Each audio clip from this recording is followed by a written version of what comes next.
Welcome to We Connect. Our guest today is Shihan Seg, the very well-known karate exponent. But he's not just a karate expert.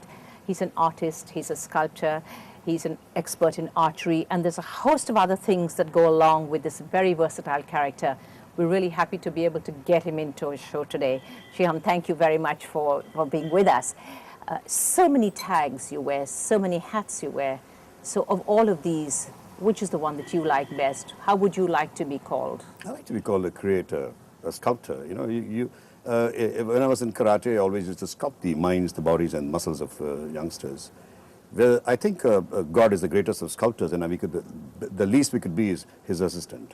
But when you say, when I was in karate, you haven't given up karate, have you? No, I say when I don the role of a karate expert, when I put on my karate gi, I still feel like a sculptor.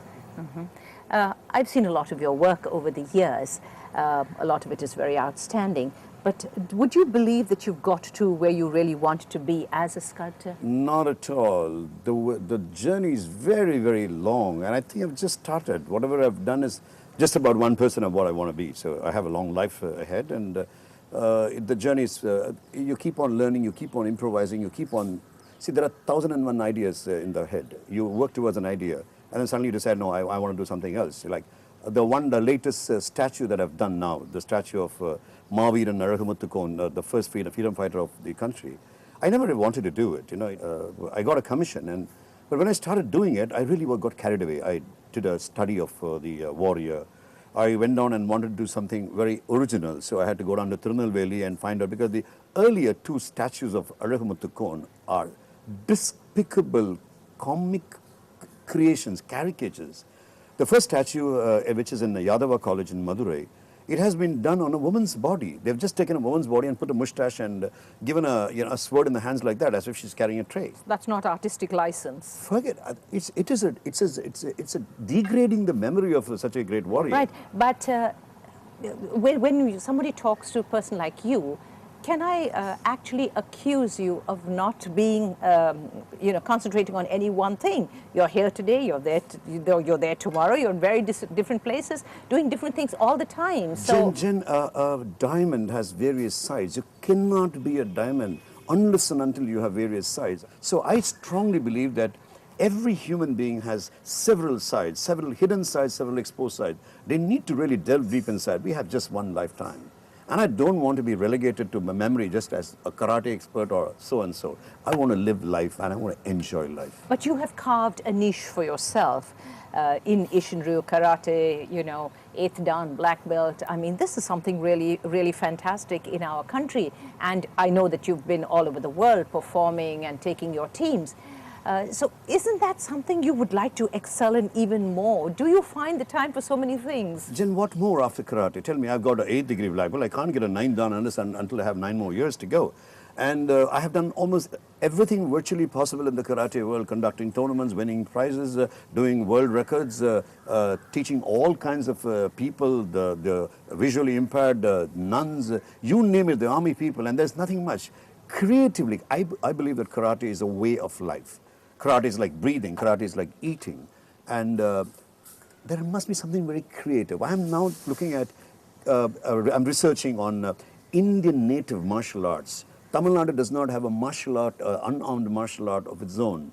So I'm studying a lot, and my father was a historian. I've gone back to his books. He was very passionate about a martial art of Tamil Nadu called Madura Mushti, which comes from native Madurai.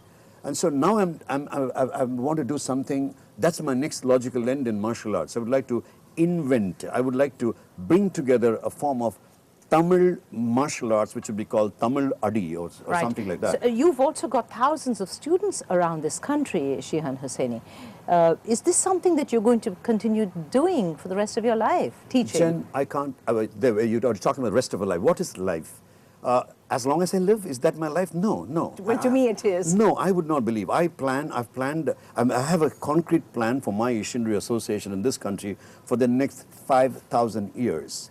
A politician plans for 5 years, but a good leader plans for at least 5,000 years, because every martial artist that I know of in the South, in the country, as well as in the world has failed because he just has not planned beyond his death.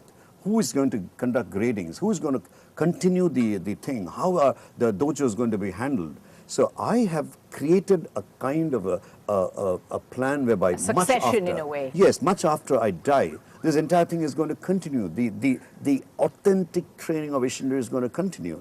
So having made my 5,000 year plan, I still am left with so much time in my hand. Trust me, my greatest problem is my availability of time. And your painting, and I know you're into sculpture a lot, and where does painting fit in? Do you see all of this as part of the same canvas? No, well, I'm a creator. I said I'm a creator, I'm a sculptor, or rather a creator. But which of these do you prefer?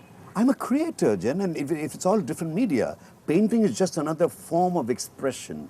I would like to say something. If I say I love you, I would like to say it in words. I would like to say it with a flower. I would also like to say it with a painting or with a statue or with an act. So the same thing can be conveyed in so many beautiful ways. And I don't want to restrict myself to either just painting or sculpture or acting or speaking or words. You have been in the movies as well, and you look like you're going to start concentrating on that a great deal. I'd like to talk about that now.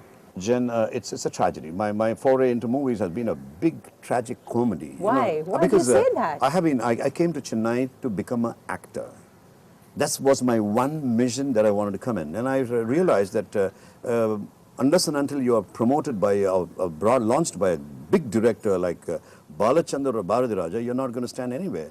So I wanted to be launched by Balachandra, K. Balachandra himself. You know, Bharati Raja was launching heroines.